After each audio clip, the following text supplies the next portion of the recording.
Wassalatu wassalamu ala asyrafil anbiya'i wal mursalin wa ala alihi wa sahbihi ajma'in. Subhanaka la ilma lana illa ma 'allamtana innaka antal alimul hakim. Rabbi shrah li sadri wa yassir li amri wahlul 'uqdatam min lisani yafqahu qawli. Amma ba'd.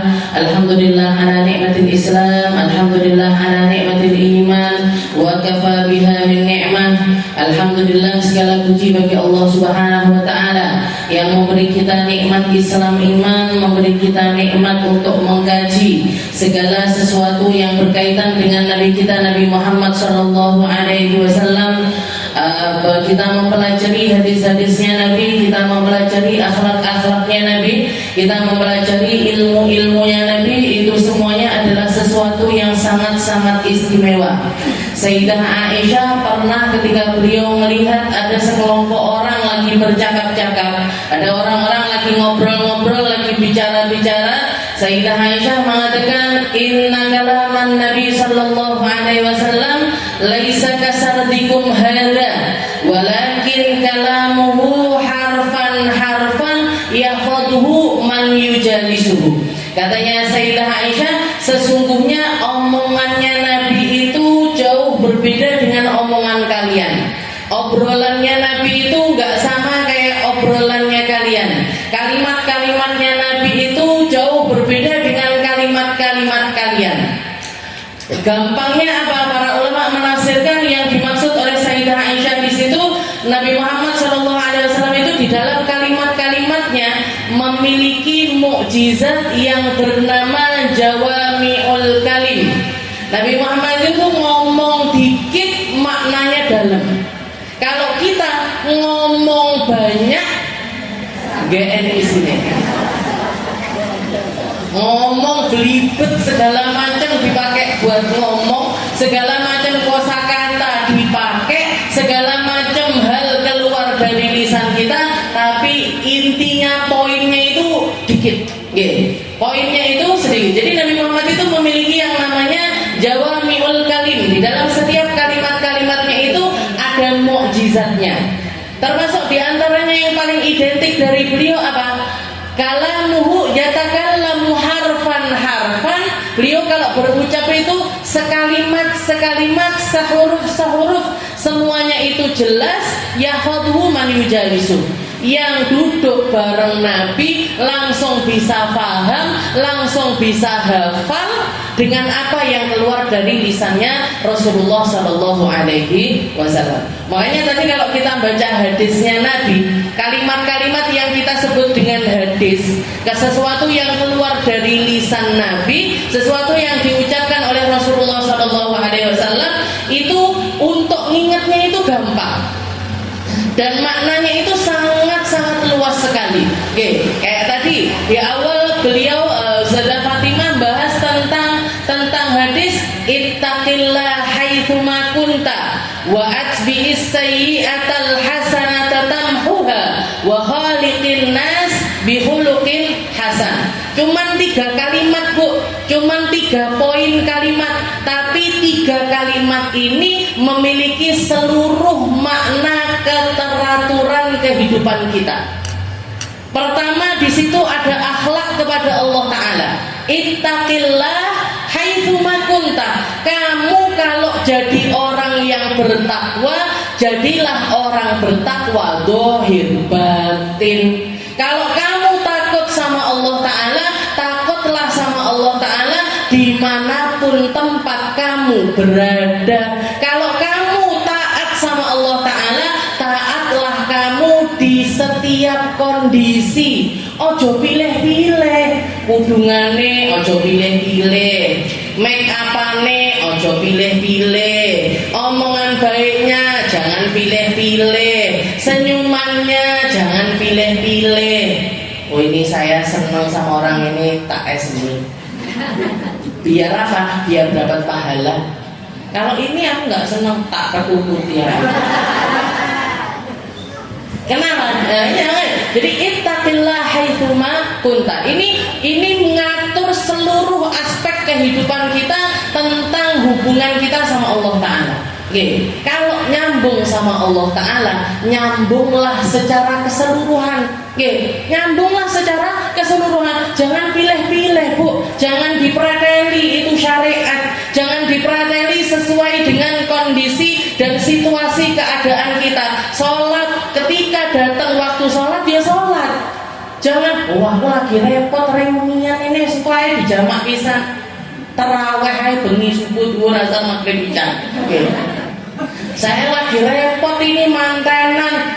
Nah yang paling rawan kan itu mantenan, karnavalan, mantenan, karnavalan itu semua takwanya sama Allah Ta'ala. Situasi dan kondisi menentukan. Make up saya sekadung make upan ke tisu Zada, masa mau dihapus? Masa mau dihapus? Ya kalau nggak mau hapus make up, ojo ngentut. Kalau nggak mau hapus make up, jangan batal. Jangan sholat pakai make up nggak masalah, tapi tetaplah sholat terus dijamak-jamak. Walaupun para ulama sebagian membolehkan, salah satu perkara yang diperbolehkan untuk menjamak sholat itu ketika dalam keadaan repot luar biasa. Yang dimaksud repot di sini salah satunya yang dikatakan sama, termasuk diantara yang mengatakan Habib Abdullah bin Alawi Al-Haddad, itu boleh kalau dalam kondisi manten, tapi mantennya ini pun itu ada ketentuannya.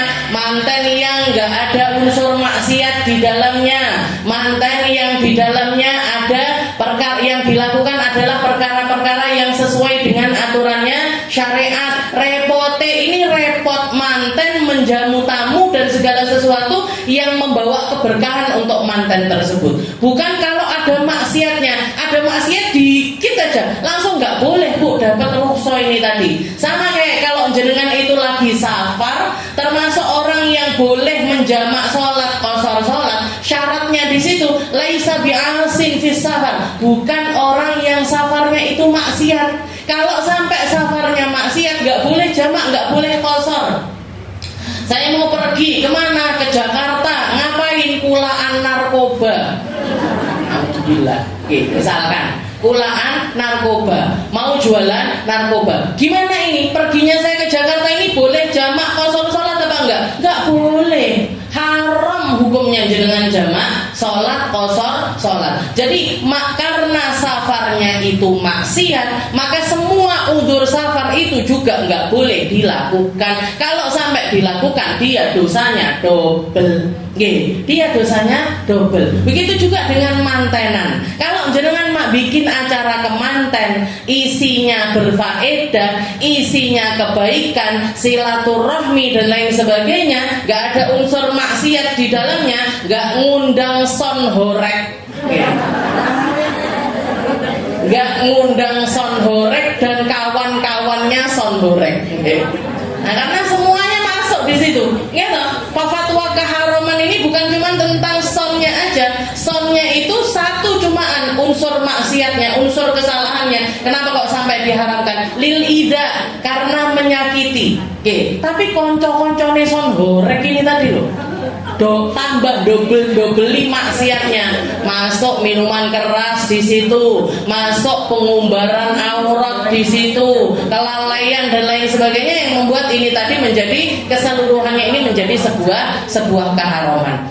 Maka kalau jenengan ada tetangganya atau ada orang bikin manten kok yang dipanggil son horek, gak usah datang, gak apa-apa, Bu. Gak wajib kita datengin acaranya orang yang melakukan hal yang semacam itu. Dan orang yang punya gawe, yang punya gawe acara, dia nggak boleh ngambil rukhsah apapun yang diperbolehkan oleh Allah Ta'ala ketika kita dalam keadaan repot semacam itu. Nggak boleh jamak sholat, nggak boleh.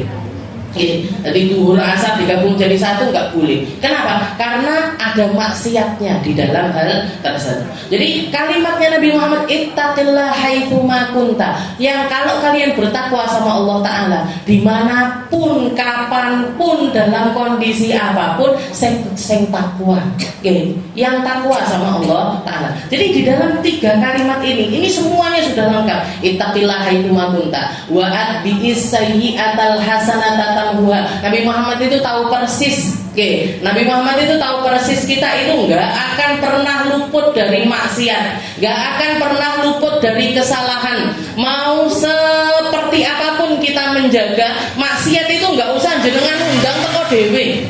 Oke, maksiat itu nggak usah jenengan sengaja bakalan melakukan kesalahan kita. Oke, nggak niat maksiat aja bisa orang itu bermaksiat. Nggak niat salah aja bisa kita melakukan kesalahan. Tapi katanya Nabi, wa'ad bi'isayyi'atal hasanata tamha. Lakukan ini, buat ngapus kesalahan-kesalahan kamu, maka lakukan perkara-perkara yang baik. Kita secara pribadi, jangan lihat Bu, mana dari anggota badan kita, mana dari diri kita yang kita itu masih sulit lepas kesalahan di dalam perkara tersebut, maka lakukan kebaikan di dalam perkara tersebut. Saya itu sudah yang paling sulit tak kontrol ini alam B. Yang paling sulit saya kontrol ini sudah lisan ini sudah. Kaget titik keluar binatang, marah dikit, tersulut emosi dikit, ini yang keluar saya sulit sekali ini ngontrol lisan. Maka gimana? Hapus kesalahan-kesalahannya lisan dengan takwanya lisan. Berarti apa? Berarti jenengan fokus di dalam ibadah lisan. Aku kudu la ilaha illallah maca 1000, aku kudu maca alhamdulillah 1000, aku kudu maca subhanallah 1000, jadi lisan, maksiatnya lisan barengi dengan kebaikannya lisan.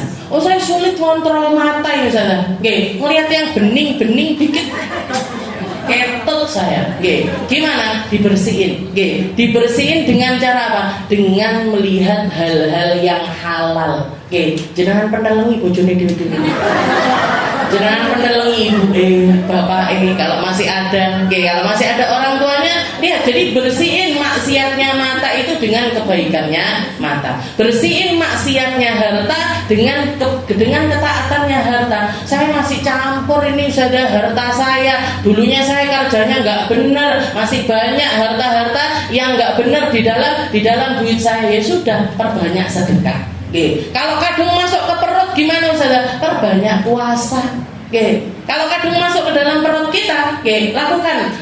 Dulu pernah misalkan di zaman jahiliyah pernah minum khamr, pernah makan yang nggak benar, ya sudah. Bersihinnya gimana? Bersihinnya dengan cara kita berpuasa. Jadi hubungan sama Allah Ta'ala di dalam hadis ini saklek Nabi Muhammad, ittaqillaha haitsu ma kunta wa atbi'is sayyi'atal hasanata tamhuha wa khaliqin nas bi khuluqin hasan. Jadi aturan sama Allah diatur, aturan sama diri sendiri diatur, aturan sama manusia juga diatur. Ini khuluquna, satu kitab khuluquna ini sudah mencakup di dalam 3 kalimatnya Nabi Muhammad sallallahu alaihi wasallam. 3 kalimatnya Nabi itu sudah mewakili sak kitab ini tadi. Bahkan kalau mau disyarahi kita setahun lebih nggak berber ini Bu. Bahas 3 kalimat ini. Ittaqillaha haitsu ma kunta wa bi sayyi'atal hasanata tamhuha wa khaliqin nas bi khuluqin hasan. Makanya kalau kita lihat kalimat-kalimatnya Nabi ini tadi, harfan-harfan katanya Sayyidah Aisyah, Rasulullah itu kalau ngomong itu satu kalimat sampai yang didapat itu apa? Semua orang yang duduk di majelisnya Nabi, semua orang yang mendengarkan kalimatnya Nabi bisa langsung hafal. Beda kan sama kita. Apa kode? Keluar dari majelis ini loh. Yang ngomong Ustazah Aminah, yang mendengarkan ibu-ibu Khadijatul Kubra, hafal kabeh yang diomongkan sama Ustazah Aminah. Enggak Ustazah. Kenapa? Ya memang beda jauh. Kalau sahabatnya Nabi, mereka sahabatnya Nabi di dalam keimanan, di dalam fokus, di dalam hirisnya kepada ilmu, di dalam keinginannya untuk mendapatkan ilmu, perhatiannya dengan ilmu. Ini beda sama kita, yang ngomong Nabi Muhammad Sallallahu Alaihi Wasallam, murid terbaik punya guru yang terbaik. Jenengan duwe guru koyok ngene, ya wes, saya nggak akan protes kalau ibu-ibu di depan sana nanti tadi ustazahnya ngomong apa, pokoknya nolak. Pokoknya saya nggak protes kok bu, nggak protes. Kalau ustazah bilang nanti bu kalau mau setoran hafalan silakan, terus nggak ada yang datang untuk setoran hafalan, saya juga nggak protes.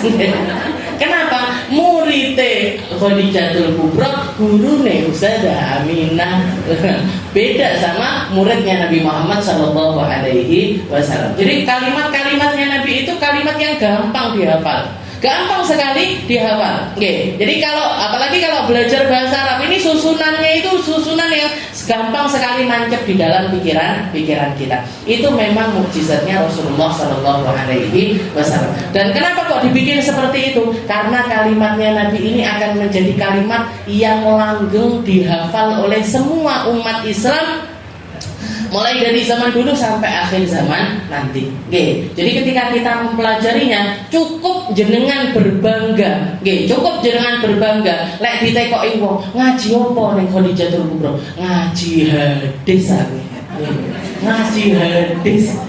Itu sudah cukup menjadi sebuah kebanggaan. Mau nggak usah, wah aku ngaji kitab Khuluquna, aku ngaji kitab yang dur-dur Ihya Ulumuddin atau Al-Hikam dan lain sebagainya. Enggak, saya ngaji hadis. Yang saya ucapkan ini apa? Yang saya pelajari ini adalah kalimat-kalimat yang pernah keluar dari lisan paling mulia, yaitu lisannya Nabi Muhammad Shallallahu Alaihi Wasallam. Jadi kalau bisa ngapalin luar biasa. Nah nggak ngapalin sudah biasa. Kalau ngapalin luar biasa, kalau nggak ngapalin berarti yo biasa. Masa ya luar biasa juga. Harus beda. Nah, kita lanjutkan pembahasan kita di dalam kitab Khuluquna. Ila an qalan mu'allif rahimahullahu taala wa nafa'na bihi wa ulumi fid dharain amin. Wa la nasrif fil akli wasyurbi wa la nukthiril manam. Kalau minggu yang lalu kita bahas tentang al-israf fil akli wasyurbi, tentang adabnya makan, adabnya minum, atau tata cara kita untuk mengelola sesuatu yang menjadi kesehariannya kita. Orang sehari ini pasti makan, pasti minum. Orang dalam sehari ini pasti makan, pasti minum. Maka syariat bukan tidak memperbolehkan orang makan minum, tapi ngatur gimana caranya makan minum dengan cara yang benar. Gimana caranya makan minum ini juga menjadi sesuatu yang akan bawa kita menuju surganya Allah Ta'ala, yang akan menjadi penyebab makan minumnya kita ini menjadi penyebab kita itu dihormati, dimuliakan, diangkat derajatnya oleh Allah Subhanahu wa Ta'ala. Karena memang Allah Ta'ala itu menjadikan manusia hidup di dunia itu seperti itu. Allah di dalam Al-Quran dikatakan wa basyiril ladzina amanu wa amilus shalihat anna lahum jannatin tajri min tahtihal anhar kullama ruziqu minha min thamaratir rizqan qalu hadzal ladzi ruziqna min qabl wa utu bihi mutasyabiha. Katanya Allah Ta'ala, wahai Muhammad, kasih kabar gembira sama orang-orang. Orang-orang yang bagaimana yang dikasih kabar gembira sama Allah Ta'ala? Alladzina amanu wa amilus shalihat, yang mana mereka itu selama hidupnya memilih untuk menjadi orang-orang ahli iman dan mengisi keimanannya dengan amal soleh. Jadi iman tok tidak cukup bu. Beriman saja nggak cukup, nggak mengucapkan la ilaha illallah Muhammadur Rasulullah saja tidak cukup, nggak cukup. Orang iman aja nggak cukup. Iman ini menyelamatkan kita. Iman ini jadi kuncinya surga. Iman ini menjadi password kita untuk diselamatkan sama Allah Ta'ala. Tapi yang dapat kabar gembira, yang bisa menikmati keimanan tersebut, yang imannya ini akan menjadi penjagaan bagi mereka di dunia sampai di akhiratnya Allah Ta'ala. Mereka-mereka yang menjalani kehidupan dengan kegembiraan dan mati juga dalam keadaan gembira adalah orang-orang iman disertai dengan amal soleh. Imannya ini berbuah amal soleh. Imannya ini berbuah pemikiran soleh. Imannya ini berbuah kalimat-kalimat baik. Imannya ini berbuah gebrakan-gebrakan kebaikan. iman, amal soleh. Gandeng ini Bu, nggih. Jenengan punyanya apa? Harta saya tak pakai untuk beramal. Saya punyanya ilmu saya tak pakai untuk beramal. Saya punyanya tenaga saya tak pakai untuk beramal. Saya punyanya lisan saya tak pakai beramal. Oke, saya punya telinga saya tak pakai beramal. Oke, jadi iman, amal soleh. Oke, katanya Allah dikasih kabar gembira dengan apa? Annalahum jannatin tajri min tahtihal anhar. Kasih kabar gembira mereka wahai Muhammad, orang iman, orang yang beramal saleh, kasih kabar gembira kepada mereka bahwasanya Allah Ta'ala menjanjikan tempat kembali surga nantinya, menjanjikan tempat kembali terindah di sana. Jannatin tajri, tempat yang penuh dengan taman-taman indah, sungai-sungai yang mengalir dengan segala macam mata air yang keluar dari sana. Oke, istilahnya kita ketika hidup di dunia ini, kita ini kalau ngomongin, apalagi seumur kita ini, oke, kita seumuran apa boten? Ya, titik kan bedanya, nggih. 5 tahun, 10 tahun, 15 tahun, 20 tahun, ngoten to. Nggih, titik, Bu. Kalau banyak itu 100 tahun. Nggih. Nah, itu banyak bedanya. Nggih. Jadi istilahnya orang-orang nggih yang di dalam mengisi kehidupan kita ini, kita ibadah iya, amal soleh iya. Nah, tapi kalau lagi penat-penat itu kan yang dipikiran itu kan healing. Nggih. Yang dipikirin itu kan pengen merehatkan diri dari kepenatan. Nah, orang-orang semacam kita, orang-orang seumur jenengan, saya yakin kalau healing itu paling seneng ya ke pantai, ke gunung atau tempat-tempat yang identik dengan pemandangan-pemandangan alam. Wes ndak melek ning gone Jatim Park 1 misalnya. Tak ajak naik roller coaster, kira-kira jenengan masih suka napa mboten? Aduh, saya mulai goyokan kabeh ini. Masuk angin semua ini. Kakinya kecetit malah bahkan. Jadi healingnya itu paling ke tempat-tempat yang semacam itu, ke pantai. Nah, jadi Allah Ta'ala tahu persis annalahum jannat. Kamu nanti silahkan di akhirat itu kalian silahkan rehat. Tak sediakan tempat rehat yang indah-indah, taman-taman dengan berbagai macam buahnya, taman-taman dengan berbagai macam warnanya, taman-taman dengan berbagai macam tumbuhan-tumbuhan yang ada di dalamnya. Dalam jannah tajri min tahtihal anhar, dan itu diselingi dengan percikan-percikan suara sungai yang akan menenangkan dirimu.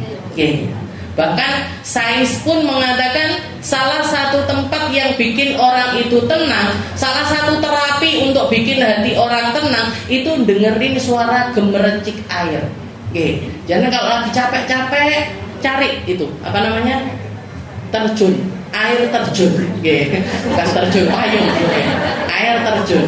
Duduk di situ dengerin. Nah itu nenangin pikiran, nenangin hati. Nenangin pikiran, nenangin hati. Annalahum jannatin tajri min tahtihal anhar. Setelah itu katanya Allah Ta'ala, kullama ruziqu minha min thamaratir rizqan. Setiap kali mereka mendapatkan rezeki di dalam surga, dan orang di dalam surga ini full rezeki, full rezeki, gak pakai nyari, dikasih sama Allah Ta'ala rezeki dari mana-mana. Pengen apa aja kamu dapat. Kullama ruziqu minha min thamaratin rizqan qalu hadzal ladzi ruziqna min qabl. Ya Allah, ini kan kayak yang dulu pernah tak icipi di dunia. Ini kan kayak yang dulu pernah aku makan juga di dunia. Ini kan mirip seperti yang saya pernah minum dulu di dunia. Jangan pengen susu, ada susu di dalam surga, Bu. Tapi dengan rasa yang berbeda, dengan kenikmatan yang berbeda. Jangan senangannya sate, ada banyak sate, Bu, di surga. Tapi dengan kenikmatan yang berbeda, dengan rasa yang gak mungkin salah chef, gak mungkin salah. Mintanya medium rare kok medium ini. Mintanya agak gosong-gosong dikit kok nggak tek gosong. Saya mintanya istilahnya rasanya itu agak asin kok ini nggak asin, nggak akan salah chef di surga. seperti yang jenengan pengenkan rasanya bisa kita nikmati di dalam surga. Bahkan berlipat-lipat kali lipat nikmatnya. Dan itu nambah terus, gak akan pernah berkurang. Nah, jadi cara kita di dalam mengelola kenikmatan, termasuk diantaranya bab makan, bab minum, ini jenengan jangan istilahnya patokannya ketika kita melihat minuman. Ya Allah, minuman yang sama ini nanti juga akan ada di surga. Tapi insya Allah nggak keleo jenengnya. Insya Allah nggak keleo. Dalwa water kali. Jadi kalau misalkan ya Allah ini air yang ada ini, insya Allah nanti di surga juga bakalan ada. Di surga insya Allah juga bakalan ada. Tapi dengan rasa tesnya sama, rasanya rasa air. Tapi kenikmatannya kenikmatan surga. Kenikmatannya kenikmatan yang abadi. Kenikmatannya kenikmatan yang gak akan pernah bisa dirasakan orang-orang ahli dunia. Mirip tapi gak sama. Semisal tapi berbeda. Semisal tapi berbeda. Jadi kalau kita ngomongin tentang kenikmatan surga, itu Nabi Muhammad punya patokan, atau kalimat yang menggambarkan, mengekspresikan tentang kenikmatan surga. Begitu juga dengan azab di neraka. Apa itu? Mala ainun ra'at wala udhunun sami'at wala khatara ala qalbi bashar. Sesuatu yang belum pernah dilihat mata, belum pernah didengar telinga, belum pernah terbesit di dalam hati. Air sama air, rasanya rasa air.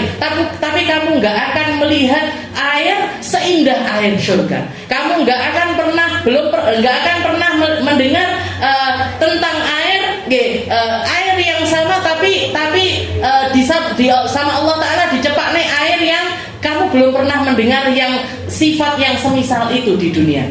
Bahkan wala khatara ala qalbi bashar, gak akan mampu diekspresikan oleh jiwa manapun. Gak akan mampu untuk digambarkan oleh lisan manapun. Saking apa? Saking nikmatnya kenikmatan yang Allah Ta'ala berikan di dalam surga. Jadi caranya kita mengelola nikmatnya Allah Ta'ala itu seperti itu, Bu. Makan nasi pecel misalkan. Ya Allah, kok bakalan yang surga ya nek pecel loh. Makan gado-gado, ya Allah, nanti insya Allah di surga juga bakalan ada gado-gado. Maka ketika kita makan ini tadi, yang kita ingat akhiratnya Allah Ta'ala, gabungkan antara dunia dengan akhiratnya Allah Ta'ala, ini yang akan naikkan derajat kita. Setelah itu sama Nabi Muhammad dikasih tutorial. Kamu kalau makan baca bismillah, pakai tangan kanan, ojo nyeromoh panganane uwong. Jangan rakus-rakus sama makanan yang ada di depanmu. Ini kalimat yang Nabi Muhammad katakan kepada anak kecil, Sayyidina Anas bin Malik, sama anak-anak kecil. Ya gulam, samillah, wa kul biyaminik, wa kul mimma yalik. Wahai anak-anak kecil, biasakan makan pakai tangan kanan, karena Nabi Muhammad makan pakai tangan kanan, sedangkan setan makan pakai tangan kiri. Samillah, sebelum makan sempatkan baca bismillah. Sempatkan baca bismillah. Jadi jangan sampai baca bismillah aja kamu nggak sempat. Samillah wa kul biyaminik wa kul mimma yalik. Makan apa yang ada di depanmu. Ojo boleh iseng nggak enek. Ki biasanya prasmanan ini ki enek urang. Kok nggak enek urangnya. Ini biasanya prasmanan gini ada gerameh. Kok nggak ada ini geramehnya. Kok gado-gado, selada, salad gitu toh. Nah, jadi wapul mimma yalik, makan apa yang ada di depan. Kalau lagi makan nampanan, makan apa yang ada di depan kita. Ojo tembimu saya akeh ini, bumbumu saya akeh ini. Jangan. Kecuali boleh kita ngambil sesuatu yang ada, atau minta diambilkan sesuatu yang agak jauh dari kita kalau itu buah. Jadi Nabi Muhammad itu cara makannya Nabi itu seperti beliau makan apa yang ada di depannya. Tapi kalaupun beliau request, biasanya yang di request sama Nabi itu buah. Saya minta tolong ambilkan pisang, di depan saya nggak ada. Saya minta tolong ambilkan apel, di depan saya nggak ada. Nah, itu boleh.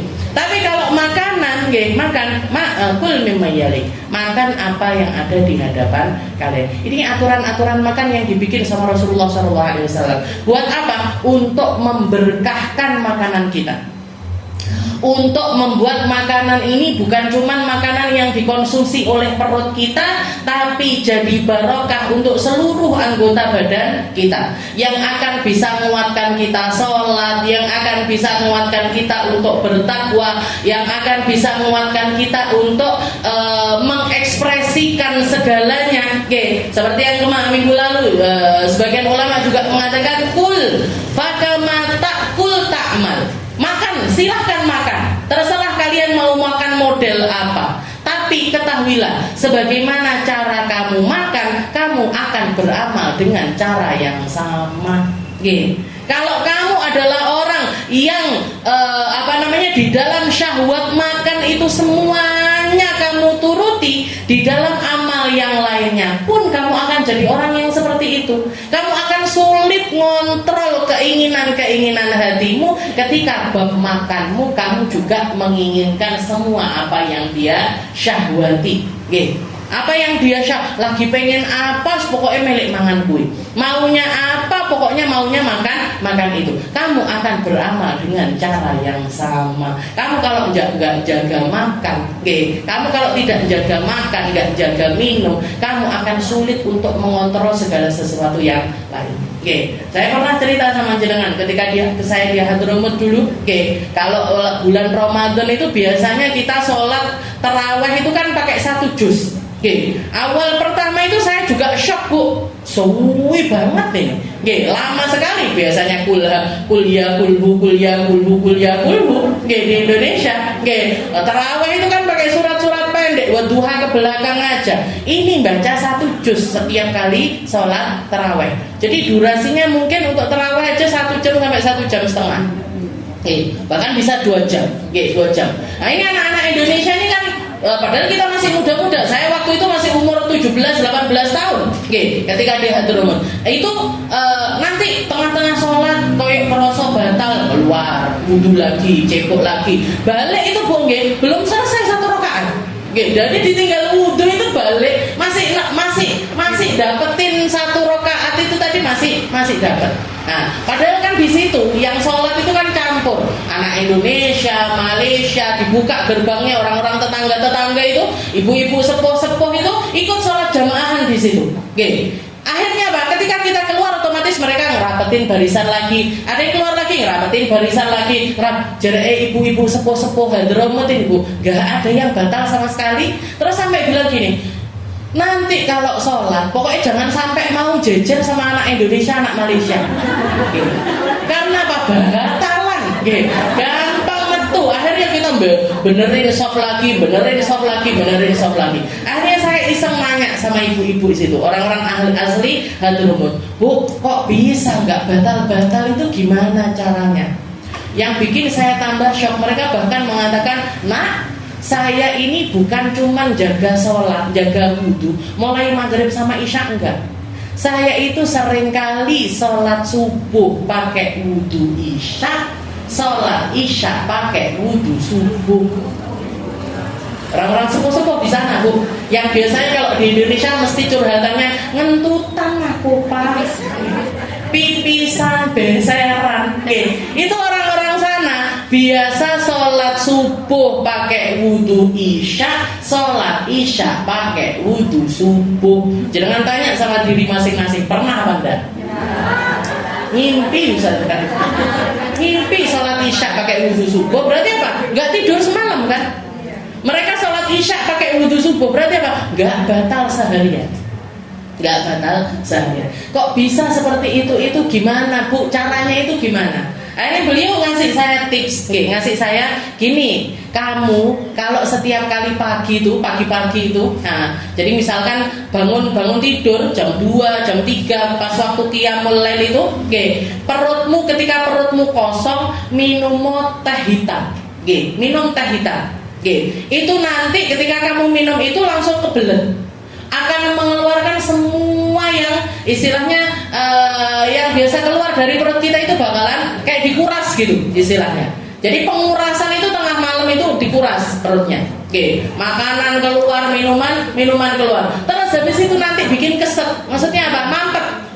Keputihan nggak keluar, nggak gampang pipis, juga nggak gampang kentut, jadi nggak gampang kentut, wes seharian itu kamu nggak akan BAB itu nggak, paling ya kencing aja, tapi kalau BAB itu enggak, katanya beliau. Jadi itu nanti kamu akan dikuras waktu itu, Tapi selainnya, jadi itu caranya mereka menyikapi kesehariannya itu biar nggak gampang batal itu.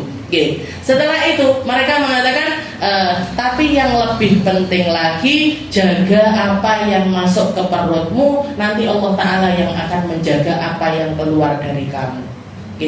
Mereka nggak makan kecuali yang halal, mereka nggak makan kecuali yang thayyib, mereka nggak makan kecuali tahu persis makanan yang dihidangkan ini tadi dari mana asalnya, nyari duitnya gimana. Jadi kata mereka, kami menjaga apa yang masuk ke perut kami, Allah Ta'ala yang jaga apa yang keluar dari kami. Awake dhewe kan ndak, pokoknya enak, bentuknya apik, estetik, apalagi kalau lagi viral, lagi viral donat kabeh, lagi viral krombuluni kabeh, lagi viral bakso lumer, beli bakso semuanya. Kita kan nggak ada takwa-takwanya di dalam apa yang masuk ke dalam perut kita, maka jangan salahkan kalau ibadah kita nggak terjaga. Jadi masalah makan minum ini identik dengan ketakwaan kepada Allah Subhanahu. Itu saya ketemu sama ibu-ibu sepuh umur 70, umur 80, sudah Fatimah malah hidupnya di luar. Tahu persis orang-orang luar Hadramut itu. Orangnya sepuh tapi enggak. Diajak sholat kapanpun langsung sholat. Anak Indonesia enggak langsung lari. Ayo sholat langsung lari kamar mandi semua. Wudu, pipis dan lain sebagainya. Padahal masih muda-muda kita, 20 tahun ke bawah semua. Mereka umur 50, 70, 60, tapi enggak batalan. Keputihan aja enggak keluar, Bu. Keputihan aja enggak keluar, saking bersihnya kemaluan mereka. Tapi itu tadi, kuncinya di mana? Kuncinya di dalam takwa. Dan yang paling identik dari takwa itu apa yang masuk ke dalam perut. La nusrifil akli wa syurbi wa la nuftiril manam. Begitu juga dengan tidur. Kalau masalah tidur juga sama. Tentang tidur ini, bab tidur ini kita istilahnya rehat. Tidur itu kan caranya Allah Ta'ala ngerehatkan badan kita. Kita kalau lagi capek paling gampangnya untuk mengembalikan semangat ini gimana? Geletak sedikit. Tidur itu cara Allah Ta'ala untuk merehatkan seluruh anggota tubuh kita. Tapi jangan banyak. Ojo titik turu. Jangan sedikit-sedikit tidur, tapi tidurlah dengan cara-cara yang diajarkan oleh Nabi Muhammad SAW. Bahkan orang yang terlalu banyak tidur pasti merugi di akhirat. Orang yang banyak tidur di akhirat dia akan banyak meruginya. Kenapa? Karena orang-orang pergi dengan pahala yang banyak, dia waktunya cuma dipakai buat tidur. Buat subuh turu, ngaji turu, bahkan ngaji turu bisa. Jadi ngaji sambil tidur. Habis zuhur ngeletakne, berasar ngeletakne, bermaghrib ngeletakne, malam begadang tapi melakukan sesuatu yang enggak benar dan lain sebagainya, nonton sinetron dan lain-lain. Itu akhirnya apa? Dia orang-orang bawa pahala yang banyak di dalam hidupnya, orang-orang yang banyak tidurnya enggak bawa pahala sama sekali. Jadi itu adalah ajaran-ajaran yang diajarkan oleh Nabi Muhammad SAW. InsyaAllah kita lanjutkan di pertemuan selanjutnya tentang bab tidur ini. Nanti kita preteli juga adab-adabnya dan tata cara yang diajarkan oleh Rasulullah SAW.